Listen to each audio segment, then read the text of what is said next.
Over the last few weeks of building the bus, our priority has been our solar system, and I'm really excited to say that I've got some footage from the warehouse of our solar system being fabricated and put together, and it is looking amazing. The team at Wise Integrated is seriously doing an amazing job, and we cannot wait to get our solar system really soon.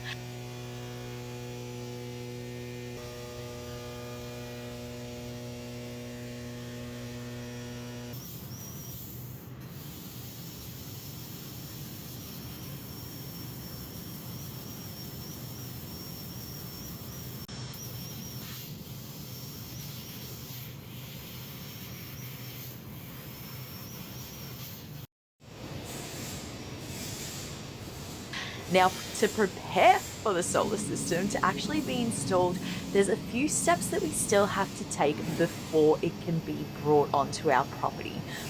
From putting in that retaining wall between where the solar batteries are going to sit and where our inverter is going to sit, connecting the actual wires from the solar system down through I think it's called a conduit pipe into the actual bus door so that that can then be plugged into the system as well. We need to actually seal up the gas door and ventilate it out away from the solar system as well to then get compliance with our gas. So there's still heaps of things to do, and we better get to it before that solar system comes. It's wet, very wet. It's getting in the way of progress. That's all right. I am currently looking to put the the return wall that separates the batteries in the battery bank from the inverter, because that is now the legislation. They cannot be in the same spot as each other. But it doesn't quite fit. So I've just placed it in and marked out the sections of it that I'll need to cut, and when I install it I'll have to seal it up with silicone. So that's what we're doing.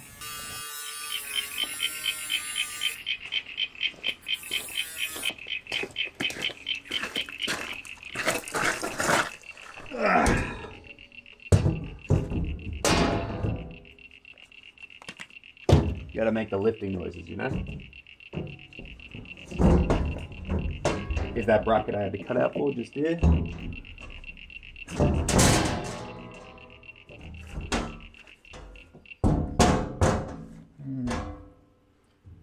Not quite. Just a millimeter right here.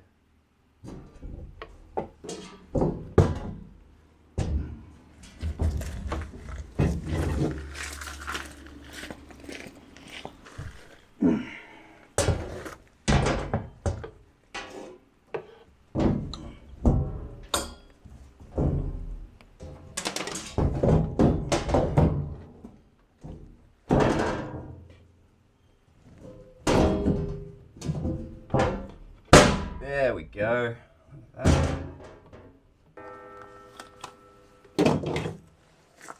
Oh, beautiful. I'm stoked.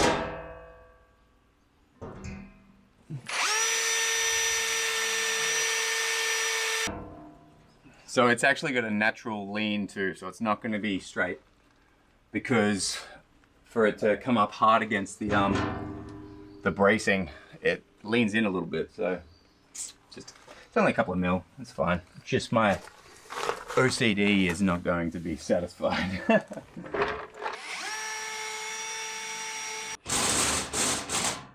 Cool, really happy with that. So that's going to be separating our batteries from our inverter. It's looking pretty good. There are a few gaps you can see straight through.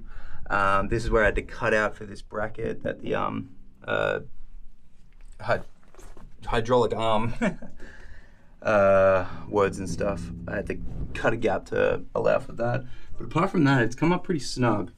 This box isn't perfectly square, so like the whole thing's a little bit out. But I'll be filling all those gaps with silicone, and then we'll have like a sealed patch coming through so the batteries can feed into the house system, which will be, oh, that'll be a milestone when we cross it.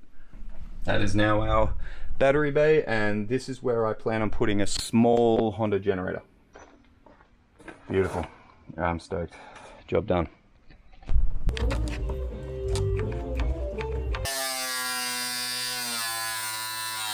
Before we can get our solar system installed, I mean the inverter and those types of components of the system as well as the batteries, you've seen Sam put in our wall as well as putting in the battery rack and the door access last week. One more thing that we need to do in order for it to all be compliant come the end of it is we need to create a vent that comes down from this box and out the back of the bus, as opposed to what we currently have, which is the door being vented.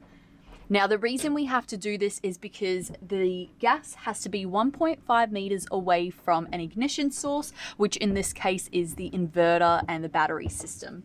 By putting in the vent, we're going to ensure that we can extend it at least 1.5 meters away from the ignition source, but it does mean that we need to seal up this door, and that's going to be pretty easy because all we need to do is put on a bit of metal, silicone it all in so it's watertight, and that will seal up all of these holes. We've already had the thumbs up from both our plumber and our electrician, so we're good to go ahead.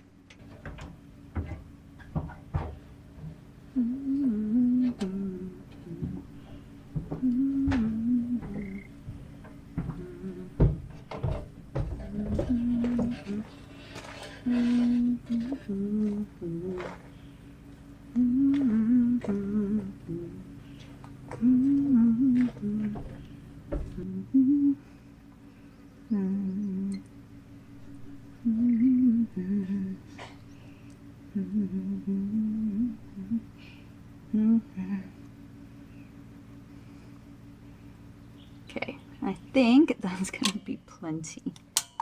And if not, I think that's crazy. Okay.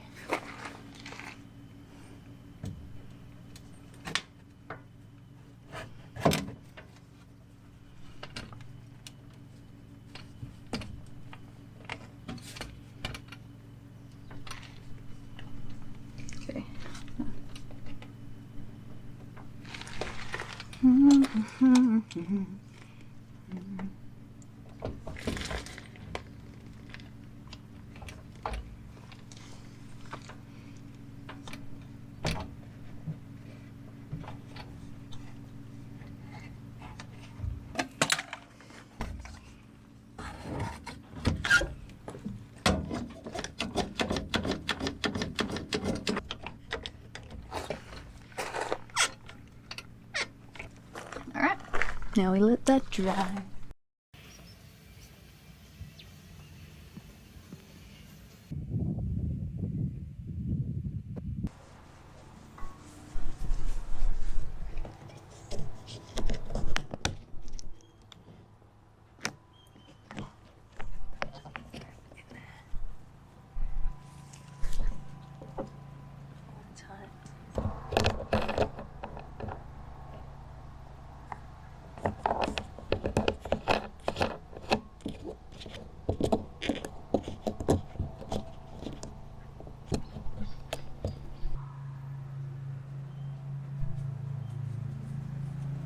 And just a sneak peek on the next episode, you'll see our solar system being installed.